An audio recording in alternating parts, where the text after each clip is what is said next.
You are currently the only person in this conference.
Hi Ben, it's Shane here.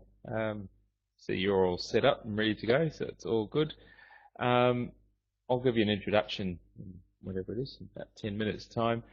Just letting you know, I'm bouncing between both sessions at the moment, so I'll be in and out of yours, but I'll keep the audio on, so if there's anything you need, just yell at me. All right, cool, thanks. Just everything sorted out. Should be all right.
Hi, Ben. Shall we make a start, I guess? I think there'll be Good. more people joining. I can see a few people around the site. Probably just the time of day, actually. Time of day, night, whatever it is for people. Um, so you're good to go? Yeah, I'm ready. Well, I guess I should probably say thank you. Welcome to you. And I know there's a repeat session, and but look, really appreciate you giving up your time and sharing your insights with us. And yeah, hope it all goes well. So I'll hand it over to you. Cheers. Yeah, thanks, Shane. Well, welcome everyone. This talk is on being Mr Moodle, which I'll get to what that means in a minute. First of all, a little bit about who I am. My name is Ben Wagner. I'm a service delivery manager at Web Anywhere Limited in the UK, and I deal with our Moodle product base. So it's my team that work on all the Moodle products. And my contact details are there. If anyone wants to get hold of me afterwards or find me on LinkedIn, they're also in the course for this talk, along with a copy of these slides as well. So everything you can need in there. Now, first of all, who is Mr Moodle? Now, as people have kindly asked, I've got Mr, Mrs and Ms Moodle. It can be any gender. One of the most well-known Mr Moodles in the UK is actually a woman, so not to worry too much. Now, there's two main facets to being a Mr Moodle. It's who they are in terms of what their job title is. It's not usually Mr Moodle. And in terms of what they actually do. Now, in terms of who they are, we've got people like e-learning coordinators, IT technicians, IT teachers, other members of staff, like teaching staff, or actually a member of the senior leadership team. It can vary. One of my previous jobs actually was at a school as an e-learning coordinator, so I know that particular role well. And in terms of what they actually do, question support and training should probably be no surprise to anyone. Being the lead Moodle person, you do end up with a lot of questions. The other parts are sometimes less well known. You've got resourcing and stakeholders. A lot of the times, especially in current climate, budgets are tight and there's a lot of things going on that schools require money for. Being the Mr Moodle requires that you fight for your resource and ensure that your resource is gained, so you've got whatever server space or hosting space you need. And you deal with all the various stakeholders in the project, and we'll have a look at who they are in a little bit. Speaking of projects, one of the key roles for Mr Moodle is a project leader role. What's really important here is that you are at the forefront of the Moodle project, not leading from behind, but also that you're willing to stand up and be counted and actually deliver on any promises to the staff. So being a good leader is certainly a key part of being a Mr Moodle. Now, the first thing to bring up is not to be alone. A Mr Moodle role tends to be a very singular role, tends to just be one person, and it can feel very isolated and lonely at times. I've certainly been in that place myself. Now, obviously a lot of you would have engaged quite heavily with the Moodle community here, so hopefully not feel too lonely in that sense. But even within your own organisations, there's plenty of places you can turn to. It's key to get the senior leadership engaged. Just one or two of them fully engaged in your project, A, makes your life a lot easier when it comes to getting things done, but also can reassure you and make you feel a bit less isolated. Looking around at other teachers, obviously IT curriculum is always a good place to look for some friends when it comes to Moodle, but you often find as well there's tech fans around the school. So finding those tech fans who always have the latest iPhone or iPad and getting them to be engaged and be your buddies. It's worth looking at regional schools. I know a lot of IT staff nowadays are part of regional consortiums, and that can be a really good way of finding other people, either using Moodle or just using e-learning platforms generally. I find a lot of what you need in a school is actually kind of non-specific to Moodle. A lot of it is things like how to do an e-learning strategy, how to engage reluctant teachers, that sort of thing. And that you can actually get advice and experience of anyone, whatever platform they're using, because a lot of the problems you have are the same. There's often universities in the area. We have the Open University in the UK, which is a very big user of Moodle. But aside from that, there's lots of regional universities that use Moodle or again use other e-learning platforms. And they can be quite a good source of expertise and help as well when it comes to it. Some universities now, oh, Shane, are you having issues? Is anyone else having issues? Do you want to just throw it in chat? Right, Shane, I'm going to kill my webcam just in case that's what's causing you bother. So I'll just carry on with audio only. I know Shane's jumping between sessions as well, so it could be something to do with that. But as I was saying, there's universities in the area. They can be a key part of getting some support, but as well as that, within your own school, in your own region, you've got your other IT staff. So often as the e-learning person, you may well be one of these staff, but generally you're some special e-learning bod. But you've also got more technical staff who are kind of into networking and hardware, and IT technicians as well, who kind of general could do anything people. So both of them are good to talk to about your e-learning woes. The other thing is connected with regional schools. You've got working groups now in a lot of regions. I don't know. I'm going to try turning back on the video now and see if Shane can join us still. Now, the important thing with IT working groups, a lot of people isolate themselves to education-based ones. I'm actually a member in the UK of the British Computer Society. That's a really good society promoting IT generally. And anyone can join whatever industry you're in. So it's worth looking at that sort of thing in your local area as well, just to ensure that you're getting the most out of the people in your region, really. Now, the other thing is to look at external support from outside your particular school or area. There's obviously external companies, Moodle partners like ourselves, and they can do all sorts of training consultancy for you, so it's worth having a look at them. You also need to look at your local council, if you're in a council-based system, or your local consortium, if you're arranged more like that. It also might be called your local education authority, or your district council, or whatever it is that is your regional body. They often have expert users for most of IT things, but as well as that, they can have good connections with other users. We know a lot of councils in the UK particularly actually run development groups of the IT staff in their region, so it can be a really good way of connecting with each other and finding out best practice and finding out things that have gone wrong as well, which is always nice to find out.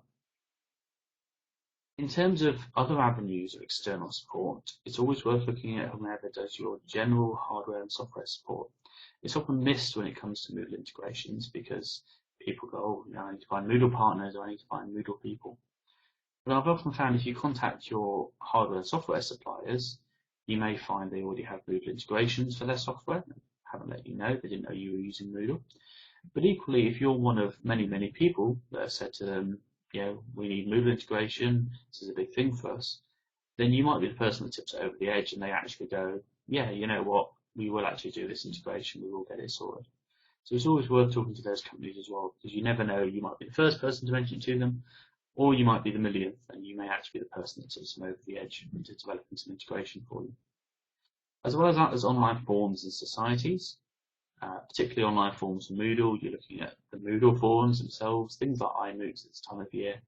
But as well as that, there's other forums as well. There's EduGeeks, very popular in the UK, and there's plenty of educational forums around the world in lots of local languages. So it's definitely worth looking there for advice and guidance as well. Now, one of the most neglected groups of students when it comes to e-learning integration can often be gifted intelligence students. And as a few of my international listeners have pointed out to me in the first one of this speech, that the acronym is quite unfortunately G&T. But unfortunately, no one in the education institutes in the UK spotted that when they rolled this out, or maybe they did and just enjoyed it anyway. Now, I've grouped these up into three kind of key areas of students. You've got your IT students, your tech students, now in the top left. Now, these students are really good at setting off on little projects. They can be good at finding resources for you and best practice and that sort of thing. But often a lot of them want to learn things like coding and design, and particularly programming has made it back onto the national curriculum in the UK, so it is a key thing nowadays. Now, if you can funnel them towards things like PHP and CSS and have them actually working on making basic blocks and plugins, or editing ones they found on Moodle.org, or even developing whole categories of Moodle with content and courses and blocks and that sort of thing, you can really get them quite motivated and quite excited about seeing something they've written actually deployed onto your own Moodle. The ones in the glorious golden picture frame are the art students, not just art itself, but the arts generally. On the graphic side, you've got things like headers and icons that always need doing, so getting them made by your arty graphic science students are always good. One often neglected thought is you could actually get them to paint them or draw them and scan them in to use them that way as well, which is always nice to see something like that on a Moodle. So as well as your students lead on graphics and design, there's also more on the literature side, things like a school newspaper. There's absolutely no reason you can't run that within a Moodle and have various courses for various issues. And there's quite a lot of formats and resources, particularly the book resource or the one topic per page format, that actually lets you rotate through as if it was a newspaper. So it's really nice and easy to do. And because you can nuance permissions and give them just access to that area, you have to worry about security on the rest of your Moodle. Now the bottom left with the lovely Technicolor beakers are the science students. Now a lot of these subjects are quite practical and they involve going out and doing things like field work, experiments. And so it's worth looking at things like screencasts. We used to use little flip cameras who are quite good for this sort of thing. You can find collaborative resources, working on a project together in a wiki resource or something like a forum on Moodle. And the nice thing is because of all the mobile friendliness we're getting nowadays, you can use it out and about when you're doing field work or when you're on a trip or anything like that. So there really are some key ways you can push Moodle use forward in your G&T students. Now next up are Moodle champions. I mentioned some of these techie teachers earlier as to not be alone. Now Moodle champions I think are a key thing to getting Moodle working well in your school. The idea is you find some volunteer staff, hopefully from a selection of departments, and you use them to really drive forward Moodle in your school or college or institution, whatever it is. Now obviously it's hard to find these people, particularly to do it for free. So I've got some good suggestions. Obviously, IT staff are great, but you don't want all your champions to be from IT because otherwise it gets seen as a very IT-centric scheme very quickly. So have a look at science, have a look at the physical technologies, things like craft design, graphic design, woodwork, that sort of thing. You often find a lot of those staff have a lot of experience in things like CAD systems, so jumping on something like a VLE is a doddle. English can be good, particularly if you're pushing the student newspaper angle, that can be a good source. Mathematics, there's so many question formats for maths in the UK. I've been doing a refresher for one of our customers and I've just been blown away by quite how many uses you can use for the maths question types to meet national curriculum standards. So, I'm assuming that's fairly universal, but, bringing those teachers in, showing them what the quizzes can do to cut their marking is always a good option. Those subjects generally in the UK are grouped as STEM subjects, science, tech, English and maths. So that's just an acronym there for you if you see that around. You've also got newly qualified teachers. It does sound kind of mean, but pouncing on the newbies can be a good tactic to get some Moodle champions. They're often just out of college or university and often just used a VLE or a Moodle themselves. So it can be a really good way of getting them engaged in their new school.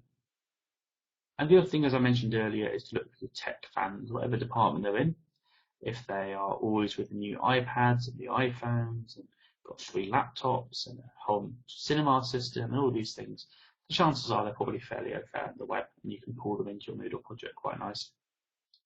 Now in terms of rewards, obviously a lot of this depends on your senior leadership teams. There's kind of a sliding scale as to how likely these are to get passed.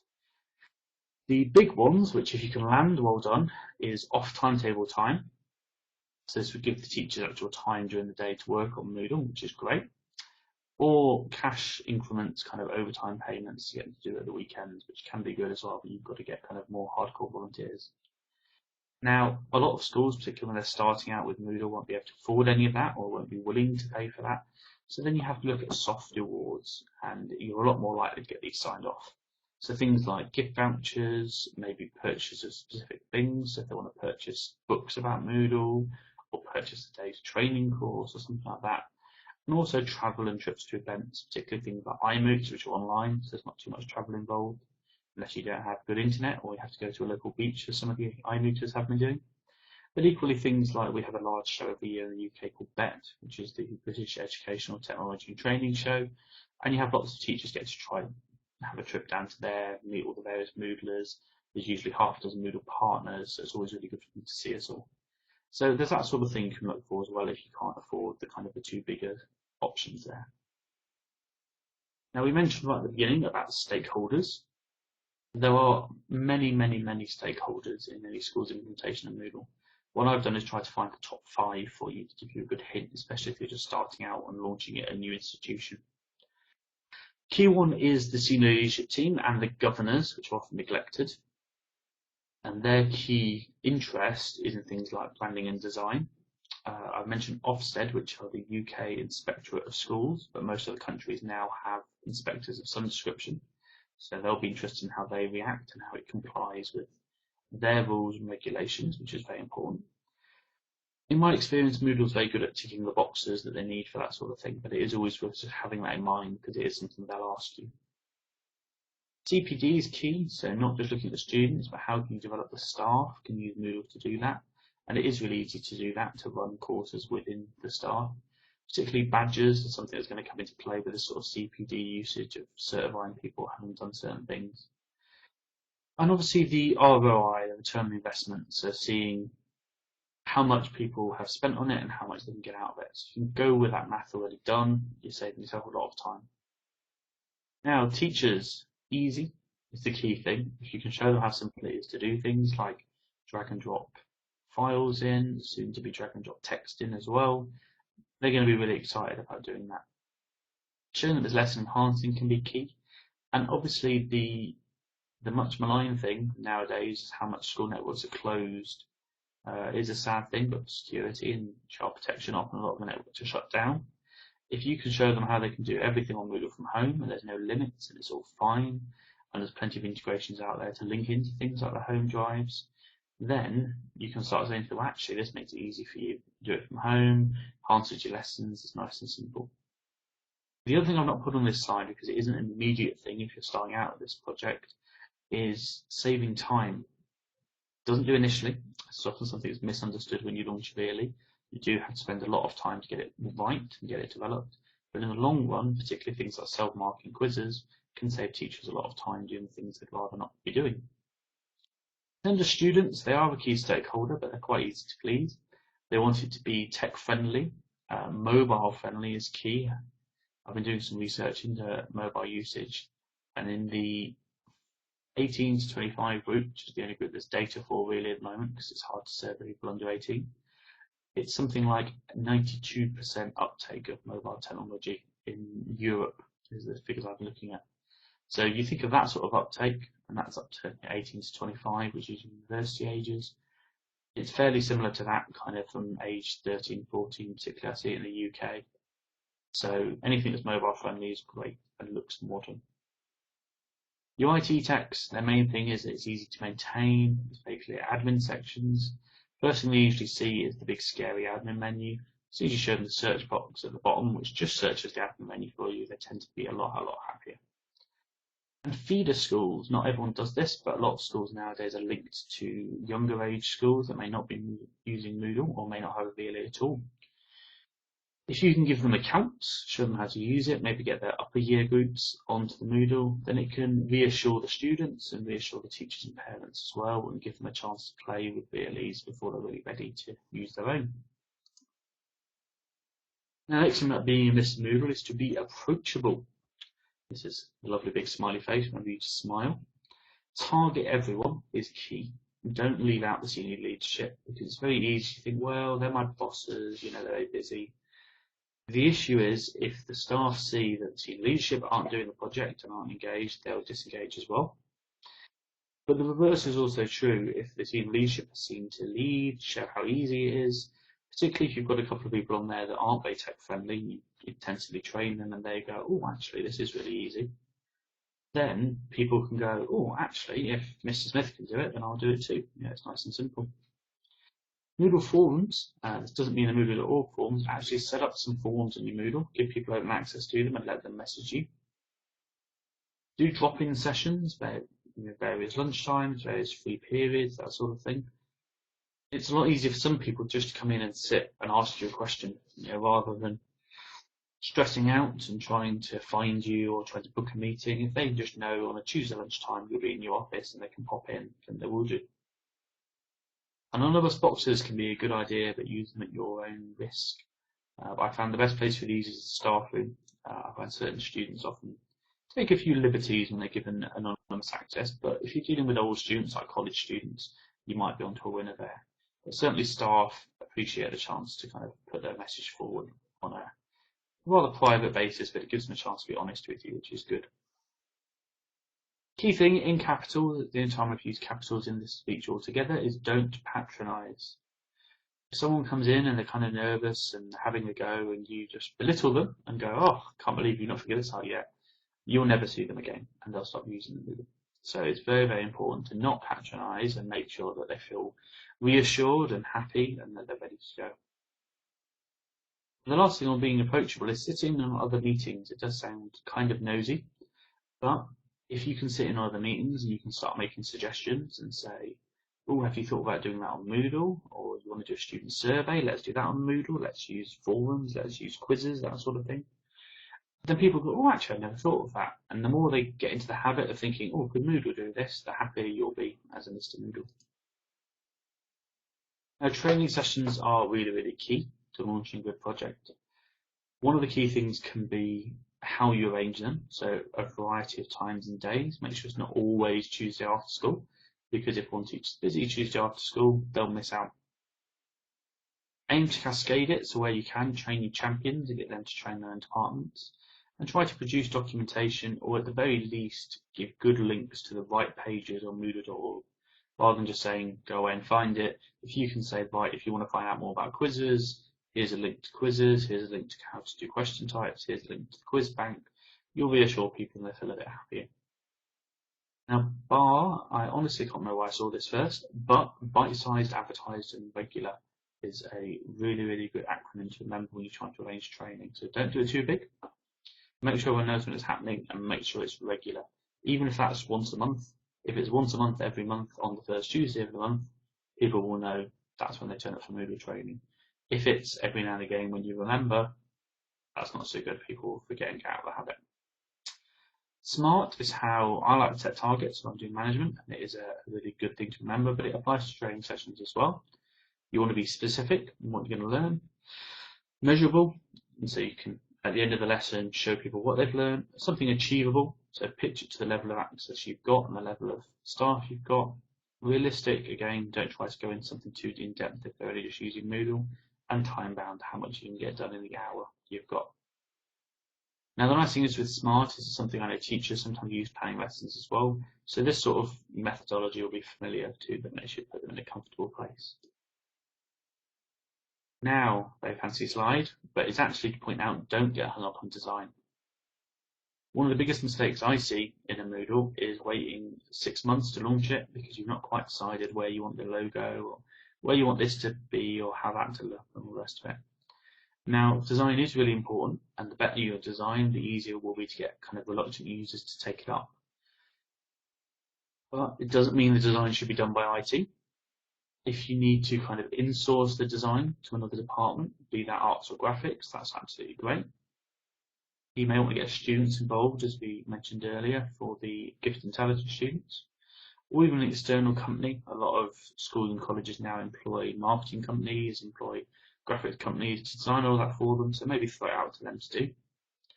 But initially, you can get away with a standard theme with a logo, and you have to remember that design and functionality are not the same thing. So I'd rather see you with your Moodle champions online, using it a little bit in lessons, with a really basic theme, maybe for 6 months, and then over the summer holidays, you develop your really nice, sexy theme and get that installed ready for September.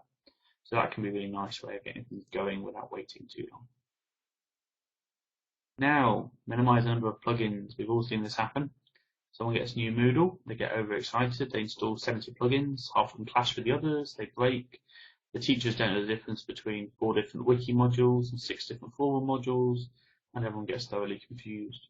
Now, there are some amazing plugins out there, and there's amazing course formats and extra activity types, and a lot of the other iMoot features have been about these. What I'd like to advise is if you're starting out with Moodle in your institution, just stick to core for about the first 6 months. Just get them used to it, get them happy with how core works, and then let your teachers and your champions lead on plugin selection and testing. Maybe have a staging site or a test site and have play on there. But the more you can get their engagement, you might end up with 20 plugins at the end of the first couple of years, but there'll be 20 plugins that all the teachers use, they're happy with, they know what they're doing. So that's really, really key. Now on to slightly more techie stuff as we go on. There is LDAP integration. This links users with your Active Directory systems in your school network directly onto your Moodle. Great thing about this is it can create all your accounts automatically for you. There's no manual. Yes, indeed, Donovan. The plugin situation I've been through myself as well, so it's very much a voice of experience. Unfortunately, I wish I'd learnt it myself before I'd done it. Now, the nice thing is with LDAP is deleting, locking, and banning accounts is all in real time. So if you ban someone on your LDAP network, you have to worry about them going home, logging onto the Moodle, and abusing people on the Moodle. It all locks them out as well, which is really, really good. Single sign-on is possible as well, which is really good. And if you have the homepage set as your Moodle and then SSL onto it, it will really, really drive up usage. Now, language packs. This is often an underused part of Moodle. The screen grab you can see there is actually the language pack editor, which is in the front end of Moodle, so it's really not hard to use. You can change languages on your site or by course, which is really good for things like modern foreign languages. Or if you have a particular ethnic group in your area that struggle with English, you may want to have a course for them that's English as a foreign language in their native language, which is really nice and easy. You can also edit language strings to adapt to your institution. So one of the things people I know have seen confusing is the teacher status in Moodle. People go, oh, I'm not the teacher, why have you assigned me as a teacher? Or they go, well, this isn't a course, this is my PE group, it's a class, why have you called it a course? And people really struggle sometimes with the terminology. The nice thing is using the language pack editor, you can actually change all of that. So I've often renamed teacher to editor, which just makes it nice and clear who they are. Course to class, if that's how you do things, or any other word you want. And it's really, really nice to see. It's really straightforward, and it's brilliant. You can do it at the front end. There's no need to open it up in PHP or do anything like that. Now, utilizing all features of Moodle is key. Even when you're stuck to core, it's really simple to stick to the ones you're told to. Oh, I want to do this, I want to do that. And you go, okay, I'll show you how to do that. Some of the key ones are conditional activities. It's one that's often not used enough. But conditional activities can really push things forward, make things nice and simple, and also mean that you can have lots of different academic streams all on one course, which means that you can have one course, one thing to maintain, but using the conditionals, you can vary things for the various groups of users, which is good. That sort of thing can really help push usage up, and the more features you can show the teachers as time goes on, the more they'll begin to use Moodle. One of the ones I see that's not used enough is the offline option for activities. It's still there. It's under the main activities option. It's just a tick box for offline, or drop down, I believe, one or the other. And that's really nice because you can track all of the students' work on Moodle. So even if it's something like PE, and they go, okay, well, I can track the quizzes and the anatomy test, but I can't track anything else. You can say, well, actually, you can have some offline activities for practicals. Students mark once they've done them, and then you as a teacher go in and mark them and give them the grade from witnessing the activity. So that's really nice and simple. And again, to reiterate, get the champions to lead the plugin installation is really, really important. The more they do, the less you have to do as Mr Moodle, which is always good. Now, integration is a key thing. We mentioned this all the way back at the beginning. There's lots of integrations out there, particularly on the Moodle.org site, which is an amazing site for finding this sort of thing. Other than that, there's plenty of open source options kicking around that might not be on there. There's also other offerings to integrate their own software. So some companies have integrations for their own software. Some companies do integrations for other people's software. And you have to do a bit of Googling and look around and ask people in the community. But you can often find integration for what you need to do, out there and actually get one, for a fee usually, but get one made or get access to one that already exists. School content is key, and hopefully in the next couple of years this slide will be updated to say tin can content, as that's the way things seem to be blowing. But SCORM is really, really important just for getting teacher engagement. It can be the bane of a lot of Moodle admins' lives because it tends to be very big and takes up server space. But from a teaching point of view, if you're sat there and you're trying to teach science and some kid walks in and goes, oh, sir, I forgot my textbook, I'm not going to do anything today, and you're suddenly left there with a student who's likely to be disruptive and going to cause you problems, and you can just hand them a laptop and they log on and their textbook's on Moodle. There's no excuses and they get on with all their work. As well as that, a lot of school providers now provide additional features. So whereas a textbook might describe the moon landing, school content might actually show you video of it, might let you look at pictures, more interactive. So it can be really, really nice for engaging students as well. And I've even known institutions that have changed their policy to just purchase the school content rather than purchasing the textbooks as well. One thing to mention with SCORM is some people are put off because it does cost extra money. However, have a look at your contracts carefully. I've been in a couple of situations where I've discovered that because we've bought X number of textbooks from an organisation, we actually have an entitlement to the SCORM content too. This may have even been sent out to the head of that department and it's some CDs and they've just left them in a cupboard, not really sure what to do with them. So it's worth asking around or even contact suppliers and say, we spend so many thousands of pounds, dollars, euros, whatever it is with you every year. How about next year you throw in the SCORM content too? It's a little bit cheeky, but you can sometimes get away with it, which can be good. Now, integration light. This may sound like a very, very odd thing to say, particularly for a more techie end of the speech. But people get hung up sometimes where everything needs to be in one place and everything needs to be on one page. And they go, oh, but, this doesn't integrate with Moodle, it's rubbish, There's actually a website called MathsNet in the UK, and the UK version certainly doesn't integrate with Moodle. I've been told the US version does, but the UK version doesn't, which is a real shame. And what I've seen at schools before is them make kind of in HTML little splash pages. There's their home page that's links to all the various things, and Moodle's just one of those links. What I'd say is just use your Moodle to do that. A lot of Moodles now have a grid of icons on the home page. Have one of those icons linked to these various bits of software or to, open webmail if you use webmail and that sort of thing. Just because they can't actually link directly into Moodle doesn't mean you can't have a link to them on the home page, which can make your life a lot easier, and as well as that, mean that you don't have to worry so much about what software you can integrate. So software integration, really the bottom box should be inverted commas. Doesn't always have to mean full integration and SSO and all of this. It can just be a nice button with a logo that says, click here to find this software. So although that sounds like a bit of a cheat, the more you do that, the more people get used to going to Moodle. I've even seen people who go home, they can't remember all these URLs or these bits of software, but they know the Moodle URL, so they'll log into that, sign in, and then they'll click the various links to find the software they need. And that's really, really nice because if Moodle becomes second nature, becomes the first place that people go for information, you've really driven your Moodle usage forwards quite dramatically just by placing a few buttons and links on the home page. That's about it for the formal part of the talk. So I don't want to go on needlessly, but if anyone wants to ask me any questions, they can pop them into chat or they can grab hold of the mics and pepper away.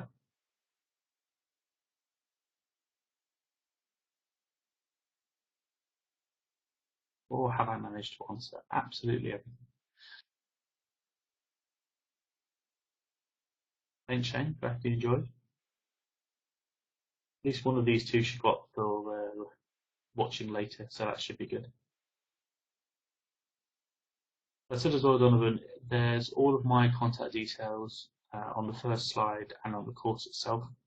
So if you want to have a look at them, and if you want to fire me anything later by email or by Twitter or LinkedIn, it's a good way of getting hold of me, then do feel free. Exert or Zerte, and I'm afraid I haven't. I've not come across that one before. What does that do then? Do you want to grab the mic and fill us in? Ah, I see. Now I'll have to look that one up. I will make a note to have a look at that one because that sounds quite interesting. I've played with a few SCORM creators over the time, but never came across one that I actually got on really well with. I'm going to jump back through to the first slide. My details. There we are. That's me. So email address, Twitter address. Ben, I don't know if you can hear me or not. Yeah, I can hear you. I guess one of the things that I find myself in right now is I've made so many mistakes in the beginning with playing around with the production server, and then of course you find something not working. And as far as when you've had problems, were you always able to fix it, or did you ever have to start over from scratch and kind of recreate a production server And if so, also where do you? I mean, is the Moodle forum really the best place to find advice? I mean, obviously in English it makes life much easier because there are more Moodlers in English, which helps a lot. But anyway, this is my biggest worry now and these days of being a Mr. Moodle is trying to work out fixing everything now that I know what I need to do. Can I just ask one question, Donovan? What version of Moodle does your production site run at the moment? We run right now on 2.3. This is also something I learned to kind of stay back a little bit instead of running the university's Moodle like I run my life, which is to be a first adopter. We run 2.3, and we're kind of waiting to get to 2.4. And one of the problems we have a lot with right now is media plugins, which I'm a foreign language teacher and e-learning coordinator. So this is. I think the key things are there's a few options you've got. I was quite lucky when I made these mistakes because we were on 1.9. So what I decided to do when we got to 2 is basically rebuild production. When you move up a version, you can obviously do the upgrade. The other option is, depending on your usage, if your usage isn't too high, you can back up individual courses as well. So that's sometimes an option. The other thing, which does sound a little bit odd, but you can actually run 2 production sites alongside each other. So what I maybe think about doing in your particular situation is, I'm assuming you're probably about to hit the holidays in the next month or so, and most of us are in the world. So when you get to the holidays, get a second production box ready with 2.5 on it, because 2.5.1 should probably be out by the time I get to the holidays, which will be bug fix galore. Get that on it and maybe pick a few departments to transfer over. So particularly more tech-friendly departments. If MFL's big there, computer sciences, science generally, anything that's a big user.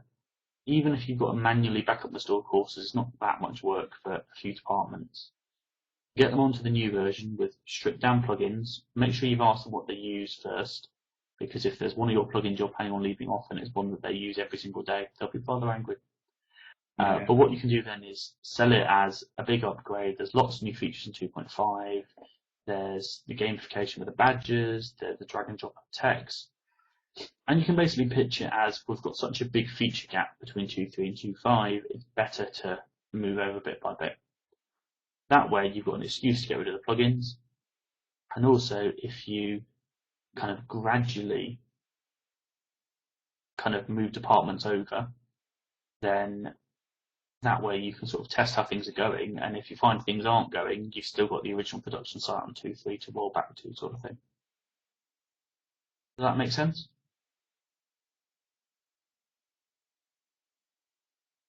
Oh, thanks, Donovan. I spotted Josh's question. How far back do you recommend staying?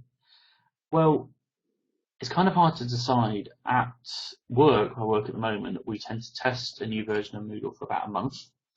So we're currently in the process of testing 2.5. Particularly we have what's known as a pack of plugins, which is what we recommend everyone has on their Moodle. So it's a mixture of things like quiz types and course formats we recommend. We have a few proprietary plugins as well we throw in as well. So we test all of them on the new version, and then really we leave it up to the customers to drive forward. What we do try to advise them is not to get more than 2 versions out of date. Partly for security, there's always a lot of security fixes going on, you don't want to leave stuff open. But also you can find that plugins stop getting updated for your version of Moodle. So at the moment you'll see a lot of plugins being updated for 2.4, 2.5, maybe a bit of 2.3. You won't see many getting special patches to fix issues on 2.2. So I generally try to stay no more than 2 versions out of sync. What I've tended to do when I've been running things at a school myself is actually skip the winter release. It might be better now it's in November, but it used to come out in December. I never used to have enough time to test things before the Christmas break, which was very quick. I haven't actually worked at a school since we switched to this November thing, so we've not had a November release yet. But that might make things a bit easier. But what I used to do is skip the Christmas release. So at the moment, if I was still at that school, I'd be on 2.3, so I wouldn't have gone up to 2.4 at Christmas. But in the summer, I do a double update and jump up 2 versions. So that way I kind of wouldn't fall too far behind. I find if you can wait for 0.1 of a release, that can really help. So, 2.4.1 was a lot more stable, a lot more plugins, that sort of thing. Yeah, Josh, I mean, it can depend on what plugins you're looking towards. I had Tim Hunt in my other presentation, actually from the OU. He was saying they do take, 6 months to catch up. I know Moodle Rooms, one of the other big Moodle partners, is often 6 months to a year behind. They're usually a version behind on their plugin updates. We work with various partners as well that kind of take 6 months. It can be, if you've got that much software to redevelop, it can take a long time to get out. I mean, it may be worth, if you're already on 2.4, staying there for now, and then switch to the kind of the release schedule I've been talking about. So skip Christmas, which would be 2.6, but in the summer go up to 2.6 then. So don't try to react, but if you know that people like the OU are going to be 6 months behind, then maybe make your releases 6 months behind. So you've gone on to 2.4 early. If you can do a release at Christmas, that would be good, and take you up to 2.5 at Christmas. But if you can't, just wait for the summer and then jump up to 2.6 then. I think the main thing with 2.5 is there are a lot of nice features like the badges. The drag and drop text is really important as well. As soon as teachers see they can do that, it really, really makes a big difference. But I think particularly things like Bootstrap, particularly other things, it can be a big deal sort of thing to deal with when you come to plugin development. I know 2.3 or 2.4 had an issue where it would throw nothing you see on the front end, but lots of stuff into the error logs for every single plugin if it hadn't been rewritten, which can soon take a server down if it's not configured properly. So there are issues you have to be aware of. I think, Donovan, to answer that last point about the self-servingness, I think it depends on how heavily Moodle is used. I think if you've got that core of Moodle champions, they really, really should come up to you and go, hey, Mr Moodle, when are we getting 2.5? We were on, the internet the other day, we watched a YouTube video of Martin D talking, and he was going on about this gamification of badges, and we really want that, when's it going to happen? And I think that's why you need to get your allies around you, get your Moodle champions with you. And those people will be coming down to you and going, right, well, I want this, I want it now. And the trick is not to see that as a negative thing, because it can be really good to have that sort of enthusiasm from the staff, but kind of throw it back on them slightly. And if they're really pushing you and saying, you're the IT guy, I want all these plugins doing, I want this doing, pass it back to them and say, right guys, well here's a list of the 20 plugins, here's the stuff we've got installed, and you guys go out and find new versions and install them at home and give them a test. And then that speeds your life up. So that's what I try to look for, is make it a two-way relationship, so help them out, get Moodle updated as they want, but then also pass back to them and say, well, can you help me out? We've got the staging site, I'll give you all access, can you install plugins, can you test this, can you test that? Particularly with this new plugin install in 2.5 and 2.6 that's coming out, it should make it really easy for you to pass a staging site to some of your teachers and say, right guys, you install whatever plugins you want, you test them, you break them, if they all work, then we can put them on production. And I think that might be another way of looking at your issue, Donovan. If you can get more and more teachers involved, that should help you test all these kind of many plugins. Yeah, you never know, you might get someone inspired to become a Mr Moodle too.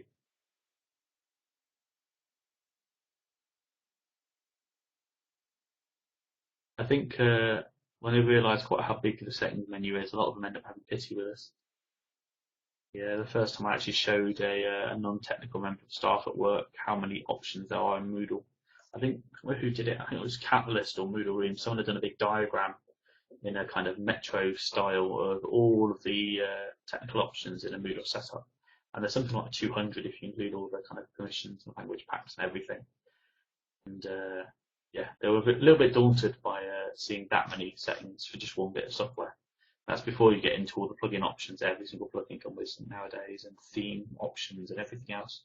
So it is really, really easy to kind of overboard a bit on the options. But that's what the search box is there. Hopefully we'll get global search back from Moodle again soon. Yeah, it should be moving forward in a good way. Did any of you guys watch Martin D's keynote the other day? have to say it was rather nerve-wracking for me because I was watching it, but also speaking 20 minutes afterwards. So it was a bit hard to kind of keep that together and not just start panicking about my own talk during it. But I was actually talking this speech again. I'm on a repeat session at the moment, Donovan.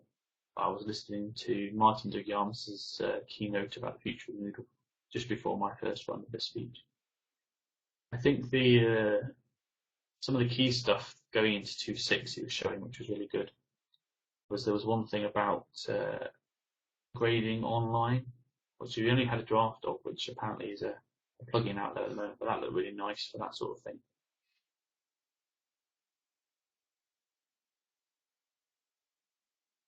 Yeah, I've got a lot to catch up on too, Josh, because yeah, PDF grading.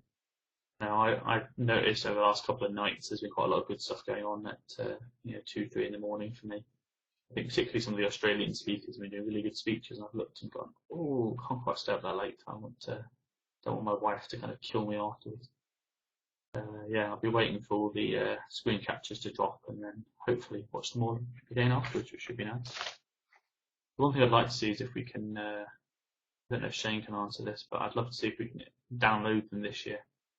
Because I've got a rather long train journey to work. It'd be good to throw them all on my phone and just sit and watch them like that. I have done the Moodle integration. If you Google it, there's some really good documentation for it. And I've done it on 2.3 was the last time I did it. And I find if you Google for documentation, it's on the Mahara website somewhere. And if you follow it letter for letter, it tends to just work, which is really nice. It's one of the few integrations I found that just works. What I'm not 100% on is what's going to happen in the future. I know there's been a little bit of talk about slowly retiring Moodle networking. So, I think it's going to be key what happens there. I think Mahara's kind of key purpose is an e-portfolio. I think the bit that gets people confused is there's bits of social networking in there as well, and I think I've got kind of throw people off slightly. But I know there's been at least one, if not two, Mahara talks during the iMoot about Moodle. So it might be worth catching them on the download. Because I don't think there's much of a duplication. I think there might be some stuff you see twice. Oh, that's good to hear, Shane. Thank you for that. Be good to download the video files. Yeah, if you have a look at the schedule, I'm trying to think where they were now. They were a couple of days ago. If I say that, I've been up at any sort of hour, so.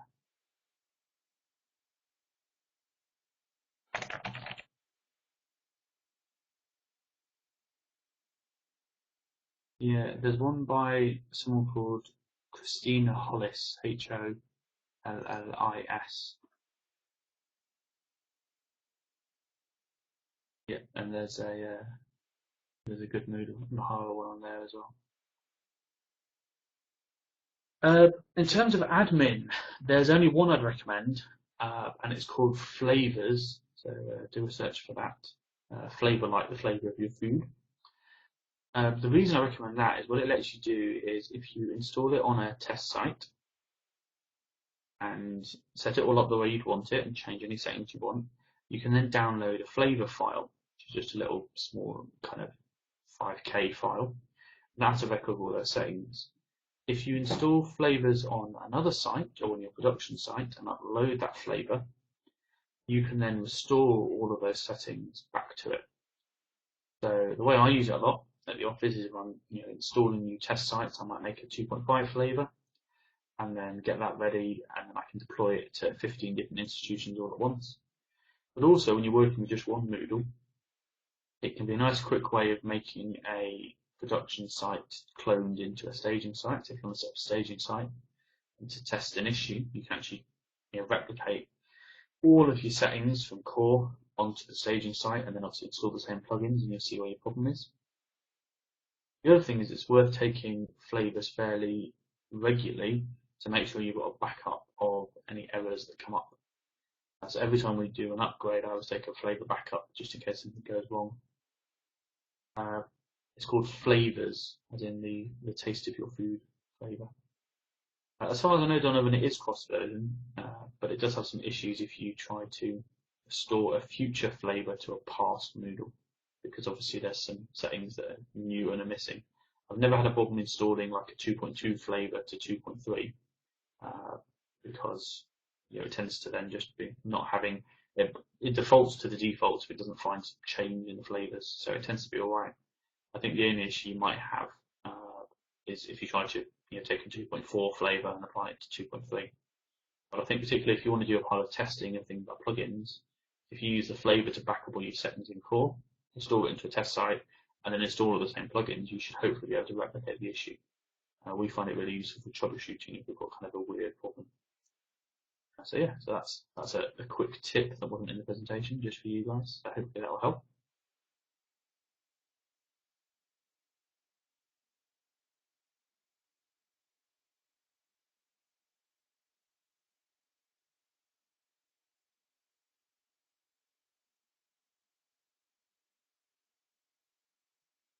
Anything else anyone wants to ask, or shall we call it there? I don't want to run on too long and keep you all. It's almost dinner time here, so. No, you're welcome, Josh. I hope it was helpful. I got more questions in the first session as well, so you can get the recording for that one up. It'll be worth having a watch that one too, and just see the different questions. That has helped, Donovan. If you do get any more problems, do feel free to drop me a mail or find me on LinkedIn.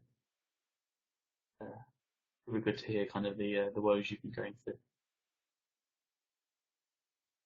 Hey Ben, it's Shane here. Just want to jump in and just say thank you very much for just sharing your time with us and all your insights. I actually agree with some of the comments. I wish I'd seen this presentation many, many years ago. So thank you very much. Well, thank you, guys. Well, if anyone's got any last questions, feel free to fire them in. I'll keep on the chat for a few minutes longer. But if not, I hope you enjoy the rest of the iMoot. Not much longer left, and I'll hopefully see you in some other sessions soon.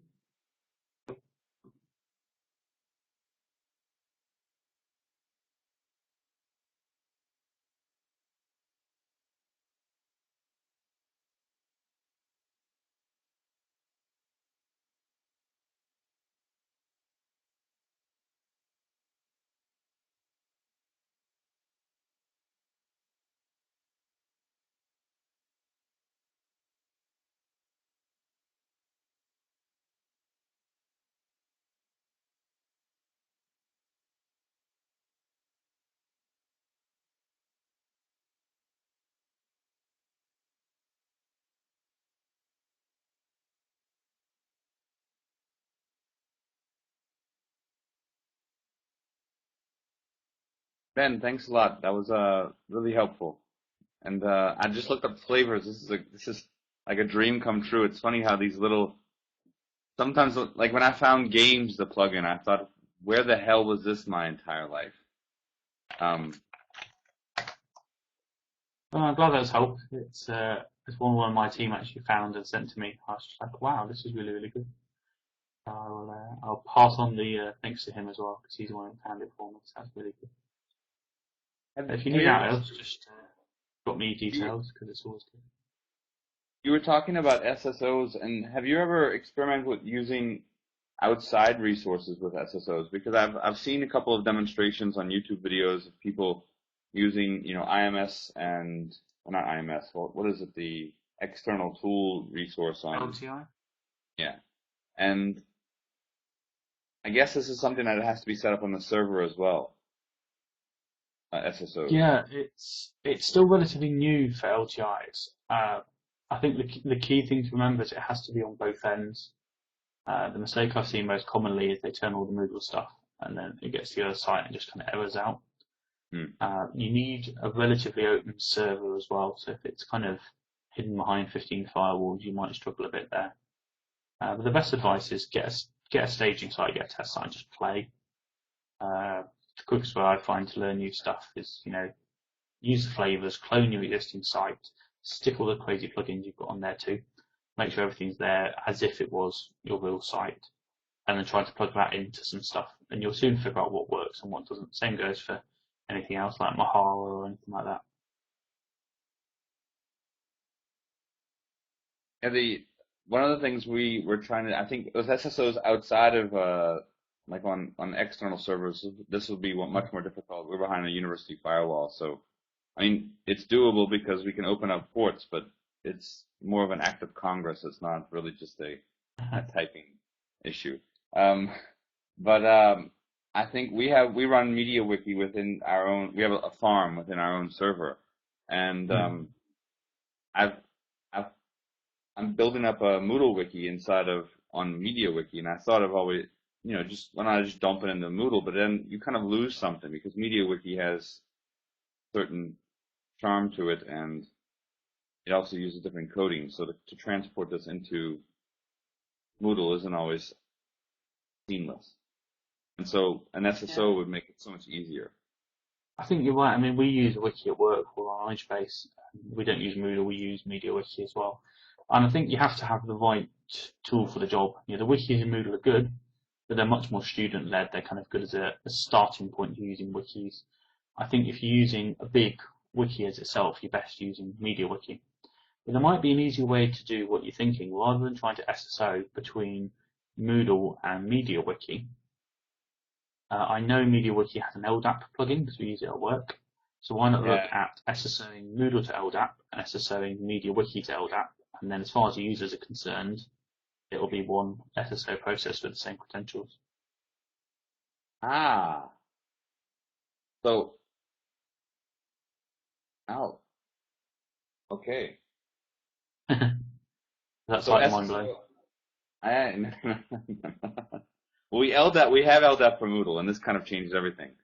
But you're saying not just, and we're considering doing LDAP for MediaWiki, although it's a little more complicated. I don't know, one of my, we were looking at it one day, and we just, that's the problem. When you do a lot of other things, you always run out of time if it doesn't go right. You might be 15 minutes away from solving the problem, and then all of a sudden you have to go feed somebody.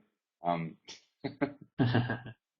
that's what we do. We have everything SSO with our LDAP system. And then from a user's point of view, it's as if the systems SSO with each other, but they don't really. Because it's much easier to link everything to one common database than trying to link everything to everything else. So basically, they're coming into the LDAP is providing the SSO, and then it just kind of shared across all of the resources in the on the server. So I mean, at work we run obviously our Active Directory system, but we also run a MediaWiki, a Moodle, a Totra, a Mahara, and we run a Redmine system and about 6 other internal systems, and they're all LDAP authenticated. So for me as a user, I sign into my Active Directory profile, and then I have access to everything. But Moodle doesn't actually talk to Redmine or Mahara, even though it could. It doesn't actually, because they all just talk to LDAP. And as far as I'm concerned, from a user point of view, it works out the same way as if they all spoke to each other. Okay. So basically, everybody's LDAP, and then you have an SSO that's attached to your LDAP, which is AD. And once you're inside the AD, it just uses it pushes what's it called? So we would use a Linux. We would use a Linux solution then. So that would just be a different solution. Yeah, it's like a different setup, but the concept's the same. LDAP's fortunately a universal standard, so it's easy enough to implement whether you're on Linux or Macs or Windows or anything else. That's nice. Okay, that's That's much easier than having to set up an SSO across. Yeah. Thanks. Well, hopefully that's some help. I don't want to waste much of your time. It's a pleasure. No. And this title, obviously, for anybody who's like provide. I mean, right now our user base with the Moodle, because it's in the language center and a couple of other departments, is about 1,000 students, and we went from 50 students the next semester, 400 students, and now we're at 1,000. And I can't sleep all the time. It's I mean, if you need to show this to anyone else, I've put the slides on the course itself as a download link. So if you want to download them and pass them around, you're more than welcome to. But equally, drop me an email, let me know how you've got on. So I'm interested to see how it goes with the LDAP integration, and also with the plugins issues you're having to do. As time goes on, drop me an email and just let me know how you got on, which would be good. Thanks a lot, Ben. I will do. I'll put them on my to-do list. All right, cool. Good luck, mate. I'll talk to you soon then. Bye. Bye bye. You are currently the only person in this conference.